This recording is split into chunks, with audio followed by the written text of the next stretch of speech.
হারল তৃণমূল, পশ্চিমবঙ্গ এখন বিজেপির হাতে। 9 মে শপথ নেবে নতুন সরকার।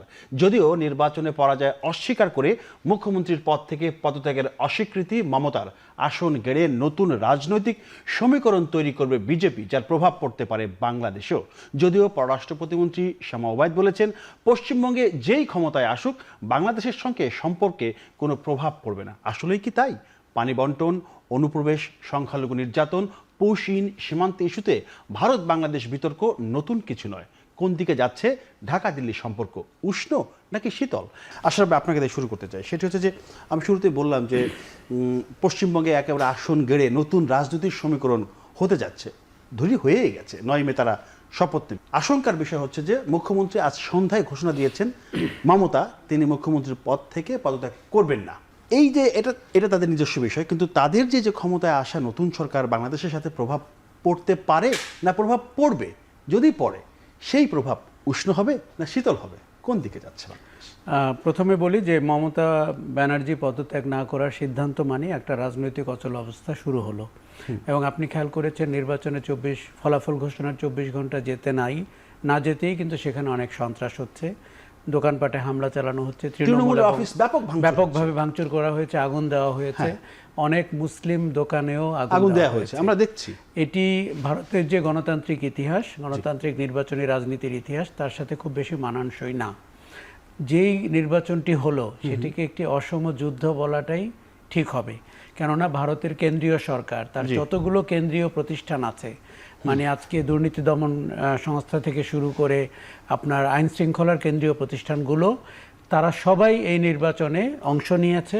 পুরো ভারত মনে হচ্ছে পশ্চিমবঙ্গ, পুরো ভারত পশ্চিমবঙ্গের দিকে তাকিয়েছিল। এবং এই প্রক্রিয়া কিন্তু শুরু হয়েছে আরও 5 থেকে 7 বছর আগে, যেখানে আপনার ভোটার তালিকায় আপনার প্রায় 80 লক্ষ মানুষকে বাদ দেওয়া হয়েছে। 3 পুরুষের নাগরিকত্ব আছে, আধার কার্ডের অধিকারী, তাদেরকেও বাদ দেওয়া হয়েছে। তার মধ্যে 60% মুসলিম মানুষকে বাদ দেওয়া হয়েছে। কাজে ভারত পশ্চিমবঙ্গ একটা অগ্নিগর্ভ অবস্থায় আছে। আপনি যদি নির্বাচনের বাইরেও আপনি চিন্তা করেন। এখন আপনাকে আগে ভালো খবর দিই। এতদিন মমতা ব্যানার্জি পশ্চিমবঙ্গে ছিলেন বলে কেন্দ্রীয় সরকার, বিশেষ করে নরেন্দ্র মোদী, বাংলাদেশের অভিন্ন নদী নিয়ে, বিশেষ করে তিস্তার পানি বন্টন নিয়ে বলতেন যে মমতার কারণে আমি কিছু করতে পারছি না। এখন তার এই কথা বলতে পারবেন না। তারা যখন সরকার গঠন করবেন, তখন শুভেন্দু হোক আর যেই হোক মুখ্যমন্ত্রী হবেন, তখন বিজেপিকে বলতে হবে যে আমি এখন বাংলাদেশের সাথে যা করতে চাচ্ছি কোনো বিরোধিতা ছাড়া করতে পারবো। এখন আপনি সীমান্ত হত্যা বলেন, অভিন্ন নদী বলেন, আমাদের যৌথ ট্রেডের সম্পর্ক বলেন, এই জায়গাগুলোতে একটা ব্রেক থ্রু হওয়ার সম্ভাবনা আছে। দেখুন, বাংলাদেশ কূটনীতিক ক্ষেত্রে সরকারি পর্যায়ে এই কথা বলবে, এটা খুবই স্বাভাবিক যে ভারতের একটি প্রদেশে নির্বাচনের ফলাফল দিয়ে 2 দেশের সম্পর্ক নির্ধারণ হবে না। কিন্তু বাস্তবতা কিন্তু তা না। আমি আপনাকে বলি, নির্বাচনটি একটি স্বাভাবিক সাধারণ নির্বাচন ছিল না। আপনি খেয়াল করে দেখবেন, আজকে যদি বাংলাদেশের মানচিত্রের দিকে আপনি তাকান, তার চারিদিকে ভারতের এখন গেরুয়া রং। তার মানে হচ্ছে বাংলাদেশ একটা মুসলিম অধ্যুষিত দেশ, আর তার পাশে একটা হিন্দু উগ্রবাদী রাজনৈতিক চর্চার উর্বর ভূমি তৈরি হলো। এখন প্রতিদিন মানে বাংলাদেশ কিন্তু নরেন্দ্র মোদীর কাছে বা বিজেপির রাজনীতির জন্য খুবই জরুরি। কেন জরুরি? এখানে যদি সংখ্যালঘুদের যে ইস্যুটা, সেটা আমাদের কাছে যতটা সহনীয় এবং মার্জিনালাইজড ইস্যু, ভারতের চোখে কিন্তু এটা অনেক বড় ব্যাপার। আপনি খেয়াল করবেন 5ই আগস্টের পরে ভারত কি ভূমিকা নিয়েছিল। ভারত বলেছিল বাংলাদেশেতে সংখ্যালঘুদের উপর আক্রমণ হচ্ছে। আওয়ামী লীগের মোটামুটি সব অপরাধীদেরকে শেখ হাসিনা সহ ভারত আশ্রয় দিয়েছে। এবং সংখ্যালঘু বানিয়ে কোনো মুসলিম বাড়িতেও যখন অ্যাটাক হয়েছে, সেটা মাশরাফি বিন মুর্তজা হোক, যেই হোক, সেটিকেও ভারতীয় মিডিয়া দেখিয়েছে যে হিন্দু বাড়িতে আক্রমণ হয়েছে। ভারত একটা সাম্প্রদায়িক রাষ্ট্র হওয়ার পথে এবং অনেকটা হয়ে গেছে বলা যায়। অসাম্প্রদায়িক ভারতের সেই অস্তিত্ব কিন্তু আমরা দেখতে পাই না। তার জন্য বাংলাদেশ হচ্ছে খুব জরুরি। এবং বাংলাদেশের ইস্যুকে তারা অভ্যন্তরীণ রাজনীতিতে ব্যবহার করে, আপনি পশ্চিমবঙ্গের নির্বাচনের প্রচারণায় খেয়াল করেছেন, তারা বাংলাদেশের ইস্যু, নাগরিকত্ব ইস্যু, মুসলিমদের ইস্যু কিভাবে অ্যাড্রেস করেছেন। এই যে শুভেন্দু, উনি 2 বছর ধরে বলছেন শেখ হাসিনা বৈধ প্রধানমন্ত্রী, উনি নাকি শাহজালাল এয়ারপোর্টে নামবে, তাকে স্যালুট দিয়ে দেশের ভেতরে নিয়ে যাওয়া হবে। একটি দেশের রাজনীতিবিদ আরেকটি দেশের অভ্যন্তরীণ কিভাবে বলেন, এগুলো কিন্তু শিষ্টাচারের বাইরে। এখন আপনি যদি ভারতের সেই সুগন্ধিত ক্ষমতায়, আমার ধারণা উনি মুখ্যমন্ত্রী হচ্ছেন, তাহলে উনি যখন হবেন উনি এই প্রচারণার কতটুকু বাস্তবায়ন করবেন এবং কোন পথে ধাবিত হবেন তার উপরে নির্ধারণ করবে বাংলাদেশ ভারত সম্পর্কের নতুন সমীকরণ কি হবে। আশরাফ আসবো আপনার কাছে, যেতে চাই হারুনুর রশিদ, আপনি একটু বলবেন। আশরাফ ভাই বললেন যে তিস্তা চুক্তির কথা তার মুখ দিয়ে একটু বেরিয়েছে, সেইটা নিয়ে একটু কথা বলতে চাই। ধরুন তিস্তা চুক্তি তখন 2011 সালে যেটা হওয়ার কথা ছিল সেটা মমতা ব্যানার্জি তিনি রাজি হন নাই, পরিষ্কার তার কারণে হয়নি, সেটা তো আমরা জানি। এখন যেটা হচ্ছে যে এখন তো সেই মমতা ব্যানার্জি নেই, এখন তো সেই বিজেপি সরকার, এবং এই মাসের চলতি বছরের সম্ভবত শেষের দিকে গঙ্গা বন্টন পানি চুক্তি সেটাও শেষ হয়ে যাচ্ছে। মানে দুটো চুক্তি এখন, তিস্তা চুক্তি ওদিকে গঙ্গা, ফলে এখন এই সময় আবার আমাদের দেশের রাজনৈতিক ক্ষমতারও পালাবদল হয়েছে, এখন আপনার দল ক্ষমতায়, সব মিলিয়ে আমরা কি কোনো সুখবর পেতে যাচ্ছি? না, একটা বিষয় কি আপনার আমাদের যেটা সবচেয়ে বড় উদ্বেগের বর্তমান পশ্চিমবঙ্গের যে নির্বাচনী ফলাফল, এই নির্বাচনী ফলাফলের ফলশ্রুতিতে আমাদের সবচাইতে আমাদের প্রতিবেশী বৃহত্তম রাষ্ট্র ভারতের সবচেয়ে বড় বর্ডার কিন্তু পশ্চিমবঙ্গের সাথেই, এবং পশ্চিমবঙ্গের সাথে বড় বর্ডার এবং পশ্চিমবঙ্গের যে রাজনৈতিক যে ঐতিহ্যটা ছিল আপনার সেই 71 সালেও যদি দেখেন জ্যোতি বসুর সরকার দীর্ঘ সময় শাসন করেছে এবং তার শাসন আমলে কিন্তু ওই পশ্চিমবঙ্গের মুসলমানরা নিরাপদ ছিল, এবং তারপরে দীর্ঘ প্রায় 15 বছর 3 টার্ম আপনার এই যে আমাদের তৃণমূল কংগ্রেস মমতা ব্যানার্জির সরকার আপনার শাসন করেছে, সেই সময় ওই পশ্চিমবঙ্গের মুসলমানরা কিন্তু যথেষ্ট নিরাপদ ছিল এবং সেখানে কোনো ধরনের মুসলমানদের উপর অন্যান্য জায়গায় যেরকম ঘটনা ঘটেছে এরকম জায়গা শোনা যায়নি। তবে আজকে নির্বাচনের ফলাফলকে কেন্দ্র করে এই প্রকাশিত হওয়ার আগেই যখন থেকে শোনা যাচ্ছে যে বিজেপি যেতে যাচ্ছে, তখন থেকেই কিন্তু গোটা পশ্চিমবঙ্গে বিভিন্ন জায়গায় আপনার যে ধরনের মানে আপনার সাম্প্রদায়িক উস্কানি আমি বলবো, বা যে ধরনের মুসলমানদের উপর তাদের ব্যবসা প্রতিষ্ঠান, বাড়িঘর এবং তৃণমূলের অফিস তো আছেই। আচ্ছা, এটা বোধহয় একটু নিয়ন্ত্রণের জন্য সম্ভবত বিজয় মিছিল, যে গেরুয়া মিছিল হওয়ার কথা ছিল সেটা সম্ভবত বন্ধ করা হয়েছে। ইতিমধ্যেই যে সমস্ত আপনার যেটুকু গণমাধ্যমে যা হওয়ার হয়ে গেছে, এটা এখনো কন্টিনিউ করছে বিভিন্ন জায়গায়, এবং গতকালকে থেকে এটা হচ্ছে। এটা উচিত ছিল ভারতের কেন্দ্রীয় সরকারের, এখানে ভারতের যে ঐতিহ্য, বহু জায়গায় নির্বাচন হয়, কিন্তু এই ধরনের এত নাশকতা বা নির্বাচন ফলাফলকে কেন্দ্র করে আমার জানা নাই এই ধরনের, মানে ভারতের নির্বাচন ব্যবস্থায় নির্বাচন কমিশনের উপর যে আস্থা ছিল সেই জায়গায় কি টোকা লাগলো কিনা, সেটাও তো আপনার মমতা ব্যানার্জি কিন্তু আপনার বিজেপির উপর অভিযোগ আনেনি, টোটাল নির্বাচন কমিশন এবং কেন্দ্রীয় সরকারের বিরুদ্ধে। ওই জায়গাটাতে আমরাও প্রশংসা করতাম এক সময়, এবং যেখানে ভারতীয় এই বৃহত্তম গণতান্ত্রিক বিশ্বের রাষ্ট্র হিসাবে ভারতের যে গণতান্ত্রিক চরিত্রটা ছিল বা নির্বাচন কমিশনের বিষয়ে যে বিতর্ক ছিল না, এটা কিন্তু এখন একটা ভয়ানক আকার ধারণ করলো। সুতরাং ভারতের সামনের দিনে আপনার নির্বাচনী গণতান্ত্রিক ব্যবস্থা আপনার নিশ্চয়ই চ্যালেঞ্জের মুখে পড়বে, এবং আজকে নিঃসন্দেহে সর্বভারতীয় বিরোধী দলগুলো, বিজেপি বিরোধী যে শক্তিটা রয়েছে সেটা গত নির্বাচনেও খুব ভালো রেজাল্ট করেছে তারা কেন্দ্রে, এবং আগামী দিনে এই শক্তি আরও শক্তিশালী হবে। পাশাপাশি আপনি যেটা বলছিলেন যে কেন্দ্রীয় সরকার আর একটা দেশের সঙ্গে চুক্তি করে, মমতা ব্যানার্জি আপনার তিস্তা চুক্তির ব্যাপারে বিরোধিতা করেছে, তার জন্য আপনার মোদী সরকার তিস্তা চুক্তি করে নাই। তার যুক্তি ছিল শুষ্ক মৌসুমে পশ্চিমবঙ্গে পানি থাকবে না। এটা আমি দেখেন ইন্দিরা গান্ধীর সময়, আপনার মোরারজি দেশাইয়ের সময়, আপনার এই যে প্রথম আপনার গঙ্গা চুক্তি যেটা হয়েছিল, তখন তো জ্যোতি বসুর সরকার ছিল পশ্চিমবঙ্গে, তখন কি আপনার পশ্চিমবঙ্গের সরকার বিরোধিতা করে এই চুক্তি বন্ধ করতে পারতো? একটা দেশের সঙ্গে আরেকটা দেশের চুক্তি তো হবে, রাজ্য সরকারের এখানে কোনো হস্তক্ষেপ করার সুযোগ নাই। এই ওসিলা দিয়ে আপনার মমতা ব্যানার্জির উপর দোষ চাপিয়ে আপনার সেই সময় কেন্দ্রীয় সরকার তিস্তা চুক্তি থেকে দূরে থেকেছে। আপনার এর আগে যে গঙ্গা চুক্তি 96 সালে যেটা মমতা প্রকাশ্যে ভাষণ দিয়েছে, বিরোধিতা করেছে অসংখ্যবার, অনেক কথা বলেছে। 86 সালে তখন যখন আপনার এই গঙ্গা চুক্তি হয় 96 সালে, শেখ হাসিনা যখন ক্ষমতায় আসলো আপনার 96, তখনই তো আপনার 30 বছরের গঙ্গা চুক্তি হয়েছে, যেটা তখন তো ক্ষমতায় আপনার কেন্দ্রের সরকারের সাথে পশ্চিমবঙ্গের সরকার সেম ছিল না, ঠিক আছে না? তো এখন বিষয়টা হচ্ছে যে আপনার পশ্চিমবঙ্গে আপনার ভারতীয় বিজেপির কর্তৃত্ব প্রতিষ্ঠার জন্যে তারা গত 1 দশক যাবৎ প্রচেষ্টা চালিয়ে আসছে, এবং সেখানে বিজেপির উত্থান গত বছর যেটুকু হয়েছে, এবং এই বছর নিশ্চিত সেই জায়গায় ছিনিয়ে নেওয়ার জন্য আমি বলবো যে সেখানে যে নির্বাচনী কলঙ্কজনক অধ্যায় আমরা যেটা গণমাধ্যমে দেখছি, ইন্ডিয়ান গণমাধ্যম এবং আমাদের বাংলাদেশের গণমাধ্যমে যে তথ্যগুলো আসছে, বিভিন্ন আপনার আমাদের অনলাইন মিডিয়ায় যেগুলো খবর আমরা আসছে, তাতে তো এটা নিঃসন্দেহে উদ্বেগের। এবং আমরা মনে করি যে ভারতের যে গণতান্ত্রিক চরিত্র এটা হোঁচট খেয়েছে আমি মনে করি। সুতরাং আমরা বাংলাদেশের এখানে যে বিষয়টা এখন আমাদের একটু উদ্বেগের কারণ আছে যে বাংলাদেশের স্বাভাবিক কারণে উগ্রবাদ এটাতে উত্থান ঘটবে কিনা, সীমান্তবর্তী এলাকাগুলোই আপনার যে কারণে আমাদেরকে আরও সতর্কতা বৃদ্ধি করতে হবে, তার কারণ পুশব্যাক যে ব্যাপারগুলো আছে ওটা নিয়ে আসবো, কথা বলবো। জি হারুন ভাই, আমি একটু যেতে চাই আশরাফ ভাই, আপনি একটু বলবেন। আমরা তো প্রভাব নিয়ে আলোচনা করবো, আমার একটু জানতে ইচ্ছা করছে যে ধরেন আমরা তো গতকালকে দেখলাম অনেক রাত পর্যন্ত আমরা কাজ করলাম যে তারা ক্ষমতায় চলে এসেছে, ভোটের যে পার্সেন্টেজ সেই পার্সেন্টেজ এখন সম্ভবত 4-5 এরকম হতে পারে, আমরা তখন 1% এরকম ছিল, কিন্তু আসনের দিক থেকে আমরা দেখলাম 207 আর হচ্ছে 80, এখন সব মিলে কত 127। এত পার্থক্য কিভাবে হয়? একদম আকাশ থেকে নিচে নেমে গেল। এই হারার কারণটা কি? বলা হচ্ছে যে বাংলাদেশের, একটু বলে নেই, সেটা হচ্ছে যে গত 2 বছরের যে বাংলাদেশের রাজনৈতিক পরিবর্তনের ফলে নাকি বিজেপির ভোট বেড়েছে পশ্চিমবঙ্গে।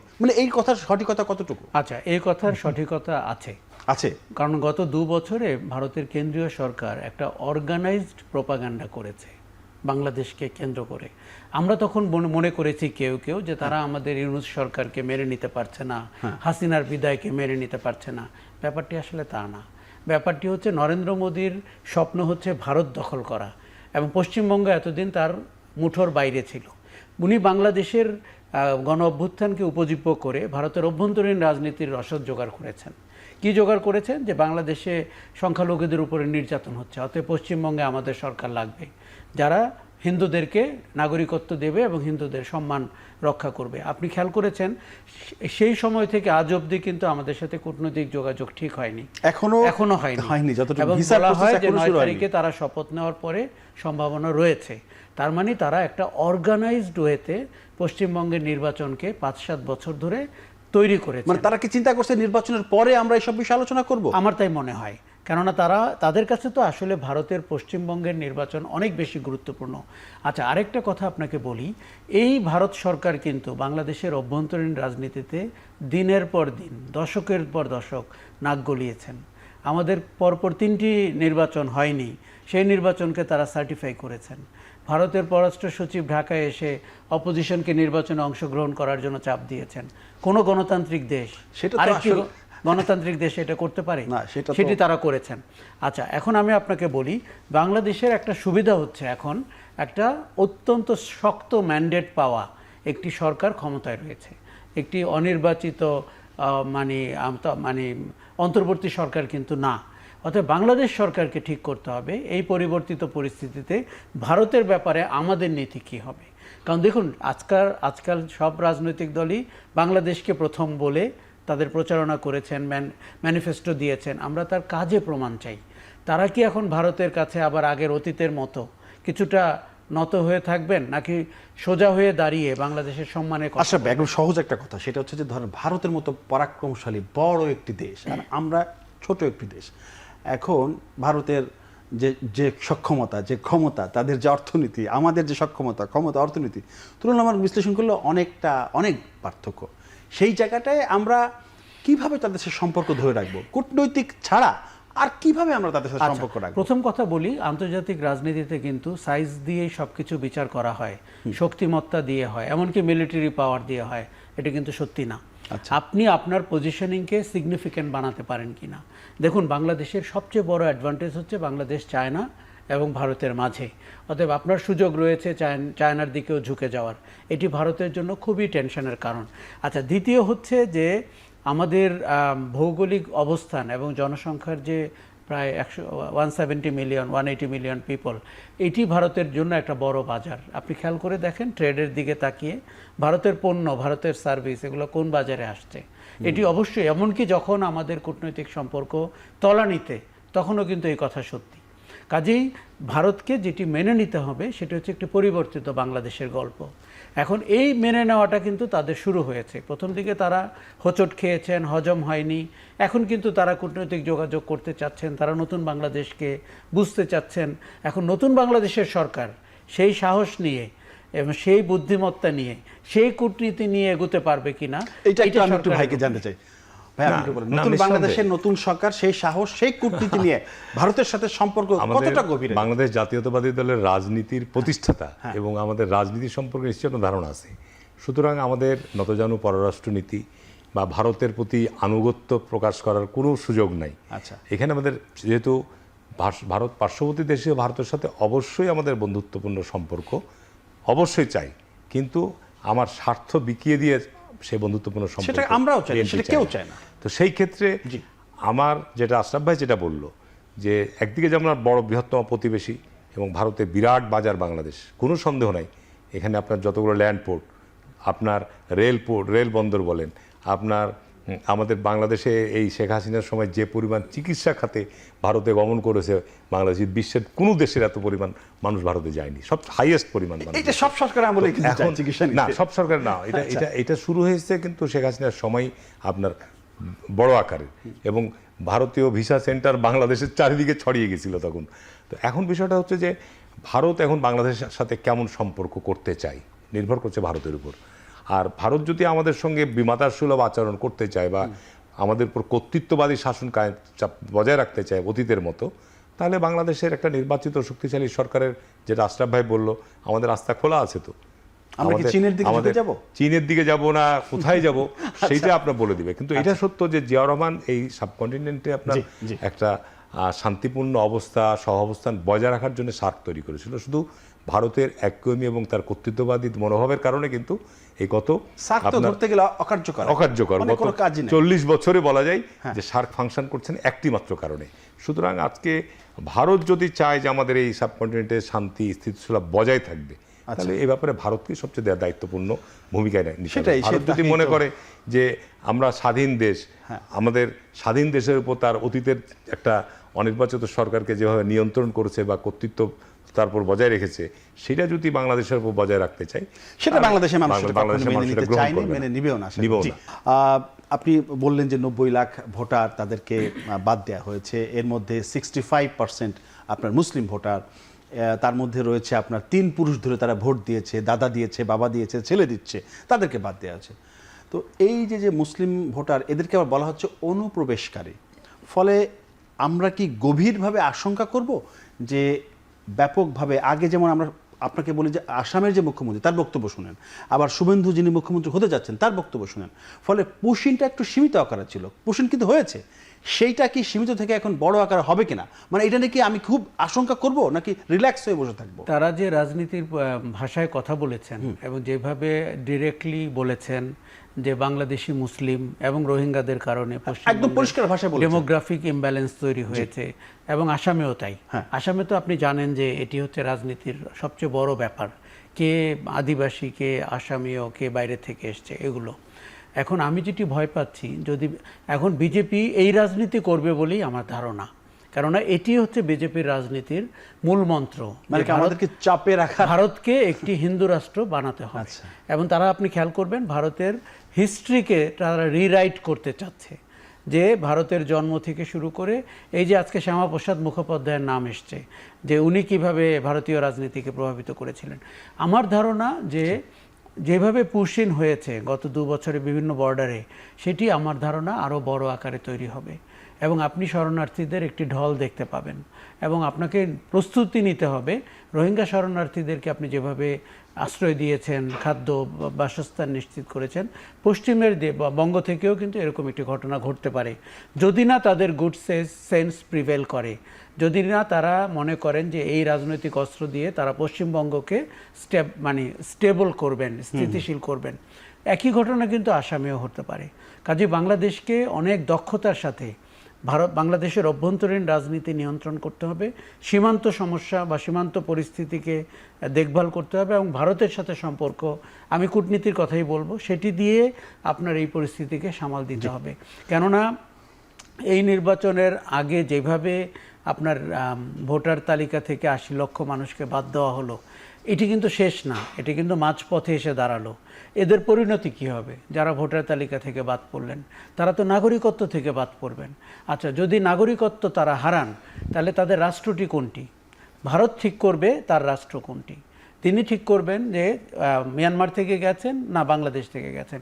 তাদের মূল আঙ্গুল কিন্তু বাংলাদেশের দিকে, যে এখান থেকে মুসলমানরা গিয়ে, এবং তারা দোষারোপ করছেন যে পশ্চিমবঙ্গে বামফ্রন্ট এবং তৃণমূলের যে 50 বছরের শাসন দুটো মিলিয়ে তার মূল মন্ত্র হচ্ছে মুসলিম ভোট।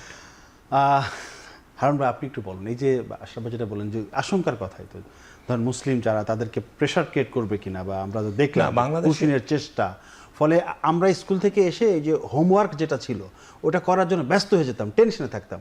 আমার সরকার, এখনকার সরকার কি এই সমস্যা মোকাবেলার জন্য কোনো হোমওয়ার্ক কি করছে? বাংলাদেশের জন্য তো নিঃসন্দেহে উদ্বেগের, আমি শুরুতেই বলেছি আপনাকে যে পার্শ্ববর্তী আমাদের প্রতিবেশী, সবচেয়ে বড় প্রতিবেশী, এবং সেখানে বাংলা ভাষাভাষী রয়েছে, এবং তাদের সাথে আমাদের সাংস্কৃতিগত অনেক মিলও আছে, অনেক মিল, সংস্কৃতি, ভাষা। আপনার এখানে আমরা ৭১-এর মুক্তিযুদ্ধের সময় আমরা বিপুল পরিমাণ শরণার্থী গিয়ে কিন্তু পশ্চিমবাংলায় আমরা আশ্রয় পেয়েছি। এখন ভারতের সাথে আমাদের যে সম্পর্কটা, আপনার সেই সম্পর্ক আপনার এই ক্ষেত্রে ভারত সরকারের দায়িত্বটা সবচেয়ে বেশি। এখন ভারত সরকার কি চায়, আপনার এখানে আমাদের যেটা বললেন যে পুশিন, যদি তাদের গুড সেন্স না আসে তাহলে কি হবে? সংকট এখানে বাড়বে। আর বিশেষ করে আমাদের বাংলাদেশের আভ্যন্তরীণ রাজনীতিতে যে বিষয়টা আমাদের 50 বছর থেকে চলে আসছিল, যে বিভাজন, আপনার এখানে এই ক্ষেত্রে আমাদের রাজনীতিতে একটা জাতীয় ঐক্যের খুবই বড় প্রয়োজন। তার কারণ বাংলাদেশে ধরেন একটা বৃহত্তম রাজনৈতিক দল, তাদের বিগত 15 বছরের ফ্যাসিবাদের কর্মকাণ্ডের কারণে তারা নিষিদ্ধ হয়েছে, তাদের শীর্ষ নেতারা সব দেশ ছেড়ে পলাতক রয়েছে, মামলা তাদের নামে রয়েছে, পাশাপাশি দেশের মধ্যে একটা অস্থিরতা আছেই। এখন ভারতের নতুন করে এই আজকে প্রতিবেশী দেশের জায়গা থেকে যদি বাংলাদেশের আপনার সীমান্তবর্তী এলাকাগুলোতে তারা উত্তেজনা তৈরি করতে চায়, পুশিন করতে চায়, বা আপনার আমাদের যে বাণিজ্যের ক্ষেত্রে তারা যদি প্রতিবন্ধকত্ব করতে চায়, আমাদের চাইতে ভারত কিন্তু এখানে খুব বেশি লাভবান হবে না, কিন্তু আমাদেরকে ডিস্টার্ব করা হবে। এই ক্ষেত্রে আমাদের সরকার যেটা আপনার, আমি মনে করি যেটা ইতিমধ্যেই সরকারের জায়গা থেকে আপনার পরিষ্কার, পররাষ্ট্রমন্ত্রী বলেছে যে পুশিন যদি তারা করতে চায় এ ব্যাপারে আমাদের সতর্ক পদক্ষেপ গ্রহণ করতে হবে। আমাদের সীমান্তবর্তী আমাদের যে 4000 কিলোমিটার সীমান্ত সম্পর্ক ভারতের সাথে, 4000 কিলোমিটার সীমান্তের মধ্যে আমাদের পশ্চিমবঙ্গের সাথে যে সিংহভাগ 75% আপনার পশ্চিমবঙ্গের সাথে, সেই ক্ষেত্রে আমাদের বিজিবি তো দুর্বল নয়। আমাদের বিজিবি আমাদের যে পরিমাণ সীমান্ত এলাকায় আমাদের বিওপিগুলো আছে, সেই জায়গাগুলোতে যদি আপনার সেই জায়গাগুলোতে তাদেরকে সেই ইনস্ট্রাকশন দেওয়া হয় সরকারি জায়গা থেকে যে এখানে আমরা পুশিন গ্রহণ করব, মানে একটা বিষয় তো নিশ্চিত যে যাদের নাগরিকত্ব, মানে যারা ভোটার তালিকা থেকে বাদ পড়লো তার মানে তারা নাগরিক না। আমাদের দেশে তারা নাগরিক না। এখন আমাদের দেশে তাদের ভোটার লিস্টে কোনো নাম নাই, আমাদের দেশের কোনোভাবেই তারা নাগরিক না।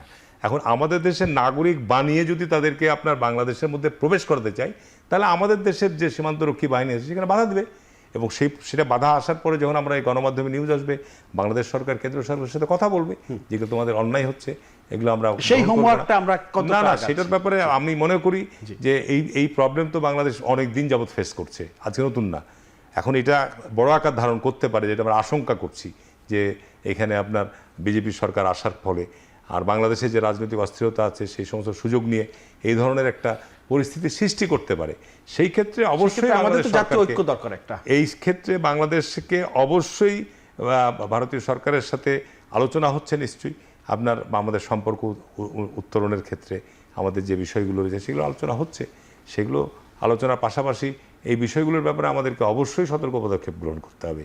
আর ভারত যদি আপনার এখানে, তাহলে আমাদেরকে তখন বিকল্প চিন্তার দিকে যেতে হবে। যে আশরাফ ভাই বলেছে, আপনি যদি আমাকে একেবারেই করতে চান তাহলে স্বাভাবিক কারণে তো আমাকে বিকল্প চিন্তায় যেতে হবে। আমি সেটা এত স্পষ্টভাবে বলতে চাচ্ছি না আমার জায়গা থেকে, এটা আমার মনে হয় যারা জ্ঞান রাখে তারা যথেষ্ট বুঝতে হয় যে আমাকে আমার মতো চিন্তা তখন করতে হবে। আসলে সেই সুযোগ নিশ্চয়ই ভারত, আমি মনে করি না যে এটা তো সহজেই ভারত আমাদেরকে সেই দিকে ঠেলে দিবে, আমি বিশ্বাস করি না এটা, আমরা বিশ্বাস করতে চাই না সেটা। আশরাফ ভাই, আমরা ওই যে ইঙ্গিতটা তিনি দিলেন ওইটা যদি আপনি বলতে চান, তারপর একটু জানতে চাই সেটা, যেটা আমি জানতে চেয়েছিলাম যে হোমওয়ার্কটা, মানে আসলে এত গভীর যে শঙ্কা আশঙ্কার কথা আমরা শুনছি, বলছি, দেখছি, সেই জায়গাটা আমাদের কি প্রপার হোমওয়ার্ক কি হচ্ছে? আমরা কি ঠিক মতো রিসার্চ বা গবেষণা করছি যে আসলে কি করণীয়? আমি খুব একটা নিশ্চিত না। কেন বলি, রাজনীতির পরিভাষায় অনেক কিছু বলা যায় এবং আপনি রাজনীতিবিদরা অনেক কথা বলেন, কিন্তু এই হোমওয়ার্ক কিন্তু অন্য লেভেলের। যেখানে কূটনীতি থাকবে, যেখানে ওই জায়গাটায় প্রতিরক্ষার বিষয় থাকবে, আমি নিশ্চিত না। এখন হারুন ভাই যেমনটি বলছিলেন, আমি অনেকটা আশ্বস্ত হওয়ার চেষ্টা করছি, আমরা আশ্বস্ত হতে চাই যে তারা হোমওয়ার্কটি করছেন। দেখুন, প্রথম শর্ত আপনাকে বলি, আমাদের অভ্যন্তরীণ রাজনীতিতে ঐক্য তৈরি করতে হবে ভারতের ব্যাপারে, বিকল্প নাই, কোনো বিকল্প নাই। এই যে বাংলাদেশের ব্যাপারে যে আপনি কংগ্রেস, বিজেপি, তৃণমূলকে এক হতে দেখেন, বাংলাদেশের একটা রেকর্ড, আমরা তো এক হইতে পারলাম না। আপনার এখন এই যে গতকালকে যে ঘটনা ঘটলো, এখন যদি আপনি এক না হন তাহলে আপনি টিকতে পারবেন না। ভারত কিন্তু খুব ভালো জানে বাংলাদেশের অভ্যন্তরীণ রাজনীতি কি করে এলোমেলো করতে হয়, এটা খুব ভালো জানে। অর্থাৎ প্রথম শর্ত হচ্ছে যে আপনাকে এক হতে হবে। আরেকটা কথা আপনাকে বলি, ধরেন ভারত কোনো আগ্রাসী রোলে গেলই না, পুশিনও করলো না, শরণার্থীও হলো না, নির্বাচনের পরে অনেক কিছু কিন্তু মানে থিতিয়ে যায়, আমরা ধরে নিলাম।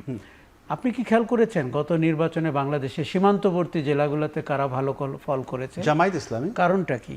কারণটা হচ্ছে ভারতে যত আপনার সংখ্যালঘুদের উপরে আক্রমণ হবে, বাংলাদেশে উগ্রবাদী ধর্মান্ধ রাজনীতি তত সীমান্ত এলাকায় আরো প্রভাব বিস্তার করবে। এটি প্রমাণিত, এটি ইন্টারলিঙ্কড। কেননা আপনি যদি আজকে ভারতে সংখ্যালঘু মানে তো মুসলমান, তাদের উপরে যদি আপনার মেটিকুলাস ডিজাইনে নির্যাতন হয়, বাংলাদেশে তার একটা সহানুভূতি তৈরি হয়।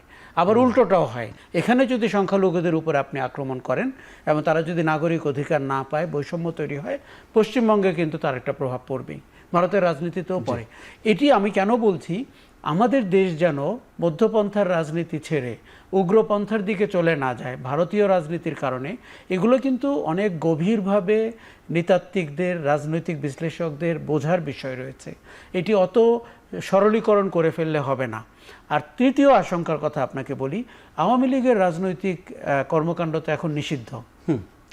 আমার ধারণা ভারত এই ব্যাপারে একটা ট্রেড অফের চেষ্টা করবে, যে কোনো একটা সিচুয়েশনে আওয়ামী লীগের রাজনীতিকে আবার ফেরত আনা যায় কিনা।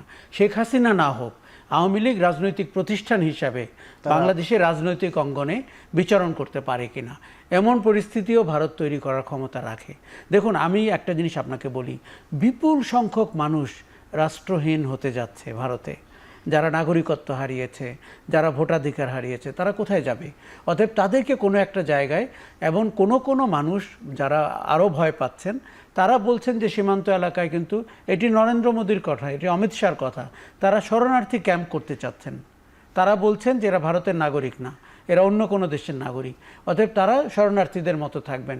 ঠিক আরেকটি কাশ্মীরের পরিকল্পনা ভারত বাংলাদেশের সীমান্ত এলাকায় করতেই পারেন। আপনি একটু বলেছিলেন, তারপর একটু জানতে চাই আবারও, যে ধর্মনিরপেক্ষ বা অসাম্প্রদায়িক যে ভারতকে সবাই চিনে জানে, ধীরে ধীরে সেই ভারত কি একদম ডানপন্থার দিকে যাচ্ছে কিনা?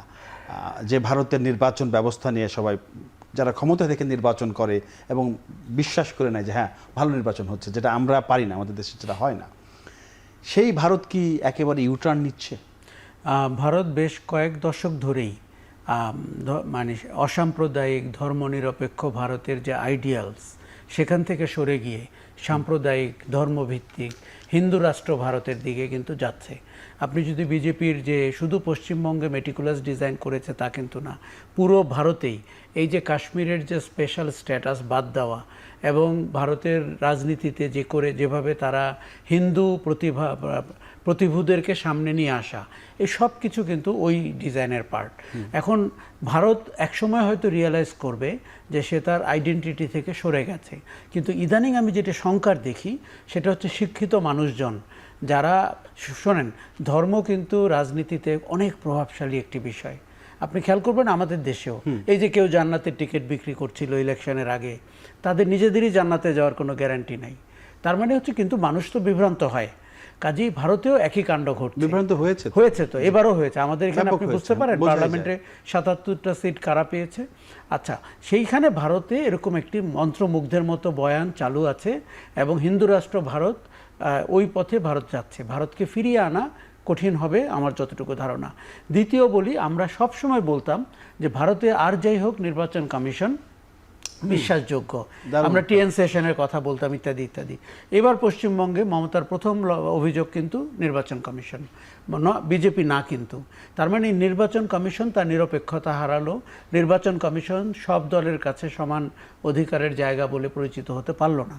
ফলে ভারতের আপনার প্রতিষ্ঠানগুলো প্রশ্নের মুখে পড়ল, রাজনীতি ধর্মীয় আবরণে ছেয়ে যাচ্ছে এবং নাগরিকদেরকে, ক্যান ইউ বিলিভ, আপনি একটা দেশের নিজস্ব নাগরিককে অন্য দেশের অনুপ্রবেশকারী বলে ভোটাধিকার থেকে বঞ্চিত করছেন, আধার কার্ড থেকে বঞ্চিত করছেন, নাগরিকত্ব থেকে বঞ্চিত করছেন, রাতের অন্ধকারে আরেকটি দেশের সীমান্ত দিয়ে তাদেরকে ঠেলে দিচ্ছেন।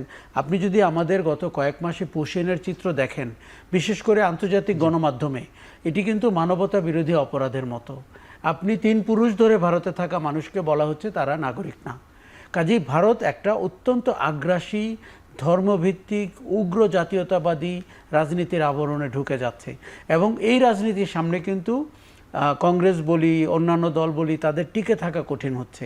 আবার এমনও জায়গায় গতকালকে কিন্তু ইলেকশন হয়েছে যেখানে হিন্দু অধ্যুষিত এলাকা, 90% হিন্দু দক্ষিণে, কিন্তু সেখানে কিন্তু বিজেপি ভালো করতে পারেনি। তার মানে যারা অন্য রাজনীতি করেন তাদের সততা, নৈতিকতা, দুর্নীতিহীনতা এগুলোও মানুষ খেয়াল করে। এই যে মমতার পরাজয়ের পেছনে আপনাকে আমি একটা কথা বলি, পশ্চিমবঙ্গে বিনিয়োগ হচ্ছে না প্রায় 3 দশক হলো। সেই যে টাটার ফ্যাক্টরি হওয়ার কথা ছিল, আন্দোলন করে তাদেরকে তো বন্ধ করা হলো, ওইটাই মমতার উত্থানের কারণ। কিন্তু তারপরে এই বঙ্গে তো আপনার বিনিয়োগ হতে হবে, মানুষজনের তো কাজ হতে হবে, তার তো ব্যবসা চলতে হবে, এটি করা হয়। এখন নিশ্চয়ই আদানি আম্বানি, এখন আদানি আম্বানি না শুধু, ঝাড়খণ্ড অদ্ভুত সব বিনিয়োগ আপনি হতে দেখবেন। কারণ কর্পোরেট ইন্ডিয়া মোদির সাথে চলছে, কর্পোরেট মিডিয়া সেই জায়গায় পশ্চিমবঙ্গ অনেকটা বিচ্ছিন্ন ছিল। পশ্চিমবঙ্গ ভারতের যে কোনো অঞ্চলের থেকে পিছিয়ে পড়া, ইন্টেলেকচুয়ালি তারা উপরের দিকে থাকলেও তারা তো অর্থনৈতিকভাবে পিছিয়ে পড়া, জীবিকার সুযোগের ক্ষেত্রে পিছিয়ে পড়া। সেখানকার সরকারি কর্মকর্তাদের, কর্মচারীদের বেতন নিয়েও মমতা ভালো কিছু করতে পারেনি। এবং মমতা বন্দ্যোপাধ্যায়ের ব্যাপারে আরেকটা অভিযোগ আপনাকে বলি, তারও কিন্তু গুন্ডা পান্ডা সমাজে তৈরি হয়েছিল। এই যে দীর্ঘদিন দেখুন 15 বছর সরকারে থাকা, আমরা হাসিনা সরকারে কি দেখলাম, আপনি প্রতি 5 বছর পর পর আপনার নতুন গুন্ডামি শুরু হয়, নতুন মতলব শুরু হয়, নতুন অনিয়ম শুরু হয় এবং আপনার নাম ভাঙিয়ে সমাজে মানুষ যে কর্মকাণ্ড করে, এতে আপনি শোনেন 15 বছর পরে এমনিতেই ইনকামডেন্সি ফ্যাক্টরে মমতা পিছিয়ে যাওয়ার কথা। সেই জায়গাটিতে সুশাসন না থাকা এটিও একটি কারণ। মানুষ যখন ভোট দেয় সে কিন্তু যাকে দিচ্ছে তার শাসন কেমন হবে ওটি নিশ্চিত না, কিন্তু অন্তত বর্তমানে যে শাসন আছে তার ব্যাপারে খুবই থাকে আর কি। হারুন ভাই, আপনি একটু অন্য জায়গায় যেতে চাই, সেটি হচ্ছে যে বাংলাদেশ ইস্যুতে একটু আলোচনা হয়েছিল আমাদের, যে ভারতের যে নীতি, সেটা কংগ্রেস বলেন, তৃণমূল বলেন, বা বিজেপি বলেন, বাম বলেন, সিপিএম বলেন, তাদের সবার নীতি এক থাকে বাংলাদেশ ইস্যুতে। কিন্তু আমরা ভারত ইস্যুতে আমাদের রাজনৈতিক দলের নীতি একরকম না। আপনি দীর্ঘদিন একটা দলের সাথে আছেন, আপনি বেশ কয়েকবার এমপি হয়েছেন, এই জায়গাটা আমরা কেন ঐক্য হতে পারি না? না, একটা জিনিস আপনাকে ভালো, ইতিহাস থেকে বাংলাদেশের জায়গাটা তো ভিন্ন রকম। আমি তার আগে আশরাফ ভাই যে কথাগুলো বললো আপনার, যে ভারতের যে যুক্তরাষ্ট্রীয় যে চরিত্র, অনেকগুলো রাজ্যে দেখেন যে ভারত স্বাধীনতার পর থেকে কেন্দ্রীয় আপনার সরকার, কংগ্রেসের বা বিজেপির বা আপনার অন্য দল তারা চালিত হলেও বিভিন্ন রাজ্যে বিভিন্ন সময় বিভিন্ন সরকার এসছে এবং এখনও ছিল। কিন্তু ধীরে ধীরে ধীরে ধীরে ধীরে ধীরে আপনার ভারতের এই রাজ্য সরকারগুলো চরিত্র কিন্তু যেভাবে পরিবর্তিত হচ্ছে, বিজেপি যেভাবে একচ্ছত্রভাবে তাদের ম্যাটিকুলাস ডিজাইন দিয়ে তারা একে একে আধিপত্য বিস্তার করছে, এইটা ভারতের, আমি বলবো, ভবিষ্যতের জন্য বড় একটা চ্যালেঞ্জের বা প্রশ্ন দেখা দেবে। কারণ ভারত বহু মত, বহু পথের, বহু ধর্মাবলম্বী, বহু বর্ণ গোত্রের দেশ। সেখানে যদি শুধু হিন্দুই যে আপনার রয়েছে তা তো না, সেখানে অন্যান্য ধর্মাবলম্বীরা বসবাস করে। সেখানে কিন্তু এটা বিরাট বড় সামনের দিনে চ্যালেঞ্জ হবে যদি পশ্চিমবঙ্গের যে রাজনীতি আজকে তৈরি করলো কেন্দ্র সরকার।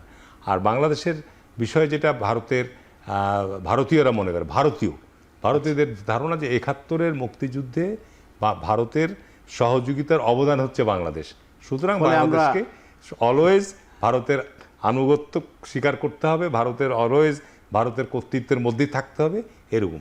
সেই ক্ষেত্রে যারা 71-এর মুক্তিযুদ্ধের সময় যারা আপনার লিডিংয়ে ছিল, তারা স্বাভাবিক কারণে ভারতের আপনার এই দীর্ঘ সময় বাংলাদেশের রাজনীতিতে একটা ভারতের স্বার্থ অনুকূলে কাজ করেছে, যে কারণে আমরা বাংলাদেশের রাজনীতির মধ্যে যে একটা বৈপরীত্য বা ভারত ইস্যুতে ঐক্যবদ্ধ জায়গায় দাঁড়ানোর এই জায়গাটা কিন্তু হয়নি 50 বছর হয়নি। এখন যে বিষয়টা আমাদের সামনে বড় চ্যালেঞ্জ, যেটা আশরাফ ভাই আগে বলেছে, যে বাংলাদেশের অভ্যন্তরে কিন্তু ভারতের রয়ের বিরাট বড় তাদের কর্মকাণ্ড রয়েছে, বিরাট। এবং যেহেতু এখানে প্রায় আপনার 2 বিলিয়নেরও বেশি বাংলাদেশের সাথে ভারতের বাণিজ্য, সুতরাং এখানে যদি তাদের প্রতি বছরে আপনার বাংলাদেশের আভ্যন্তরীণ রাজনীতি নিয়ন্ত্রণ করার জন্য 2-1 হাজার কোটি টাকা ভারতকে বিনিয়োগ করতে, এটা কোনো ব্যাপারই না, কোনো ব্যাপার না। সুতরাং বাংলাদেশে অস্থিরতা, বাংলাদেশের রাজনীতির মধ্যে আপনার বিভাজন তৈরি করার ক্ষেত্রে ভারত সবসময় কাজ করবে, তার স্বার্থের জন্য করবে। আমাদের এখন যেটা সবচেয়ে মানে চিন্তার জায়গাটা আমি মনে করি এই দিকে বাংলাদেশে আমাদের এখন জাতীয় ঐক্য গড়ে তুলতে হবে। ভারতের এই সমস্ত স্বার্থ, ভারতে আমাদের জাতীয় স্বার্থের, বিশেষ করে আমি ভারতের কথা শুধু বলবো না, আমাদের জাতীয় স্বার্থের বিষয়ে আমাদের যেটা আপনার জাতীয় ঐক্যের জায়গাটাকে আমাদের একটা গড়ে তোলার চেষ্টা সবসময় অব্যাহত থাকতে হবে। রাজনীতিতে মতভেদ থাকবে, মতপার্থক্য থাকবে, আপনার নির্বাচন অবাধ সুষ্ঠু নিরপেক্ষ করার জন্যে আমাদের যেমন সংবিধানে হয়তো তত্ত্বাবধায়ক সরকার ব্যবস্থাও আসবে, আবার আপনার যেটা ছিল না বাতিল হয়ে গেছিল সেগুলো আগামীতে সংবিধানে অন্তর্ভুক্ত হবে।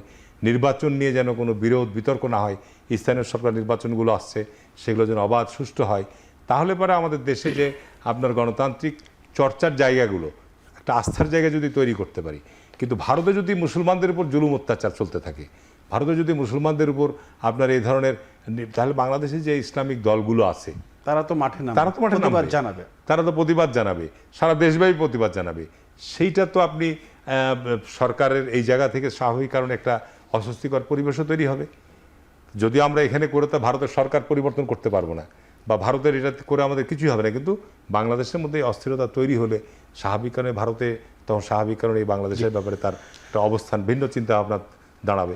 তা আমরা মনে করি, আমার যেটা মনে করি যে আমাদের বর্তমান ভারতের এই অবস্থার প্রেক্ষাপটে বাংলাদেশ সরকার অবশ্যই তার রাজনৈতিক কূটনীতি অবশ্যই সে চিন্তা ভাবনার মধ্যে রয়েছে। আমি আশরাফ ভাই, আমার সময় কম, আপনাকে 1 মিনিট সময় দেই। সেটা হচ্ছে যে এই যে গেরুয়া রঙের যে আধিপত্য, তাদের যে ছুটে চলা, অবিরাম ছুটে চলা, এই ছুটে চলা এখন কোথায় আছে? মধ্য গগনে না ঊর্ধ্ব গগনে? এবং তারা কতদিন ধরে আর ছুটবে? আপনি কোনো কি অনুমান করা যায়? যেভাবে রাজনীতিতে ধর্মের প্রভাব আমরা দেখি, ধর্ম কিন্তু সাংঘাতিক প্রভাবকের ভূমিকায় থাকে, এবং ভারতে এই পালে বাতাস লেগেছে। আমার ধারণা অগ্রগতি আরও কিছু দূর আগাবে, তা সেটি নিম্নের দিকে আসার আগ পর্যন্ত গুড সেন্স প্রিভেল করবে আরও একটু পরে গিয়ে। এখন পর্যন্ত দামামাটি হচ্ছে ধর্মীয় জাগরণের ভারতে। সেই জায়গাটিতে আমার মনে হয় গতকালকের নির্বাচন একটা সাংঘাতিক মাইলস্টোন হিসাবে বিবেচিত হবে ভারতের রাজনীতিতে। আপনাকে শুধু আমি একটু সতর্ক করি একটা জায়গায়, ইরান যুদ্ধের সময় বাংলাদেশ সরকার, বিএনপি সরকারের প্রথম যে প্রেস বিজ্ঞপ্তিটি, বাণীটি, এটি কিন্তু ঠিক হয়নি। পরবর্তীতে সরকারকেই আমরা দেখেছি এই ব্যাপারে বলতে। তাহলে প্রথমে আপনার বক্তব্য সঠিক হলো না কেন? কারণ আপনি মার্কিন যুক্তরাষ্ট্র এবং ইসরায়েলের নামও আপনার বক্তব্যে বলেননি, বিশেষ করে মার্কিন যুক্তরাষ্ট্রকে আপনি আহত করতে চাননি।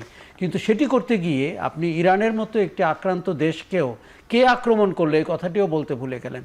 ইরানের যে অ্যাম্বাসেডর উনি বলেছেন যে দিন একদিন বদলাবে, কিন্তু আমরা এগুলো মনে রাখবো। আমার ধারণা ভারত ইস্যু তার থেকে 10 গুণ ডেলিকেট। এইখানে বিএনপি সরকারকে কোনো ভুল করার সুযোগ থাকবে না।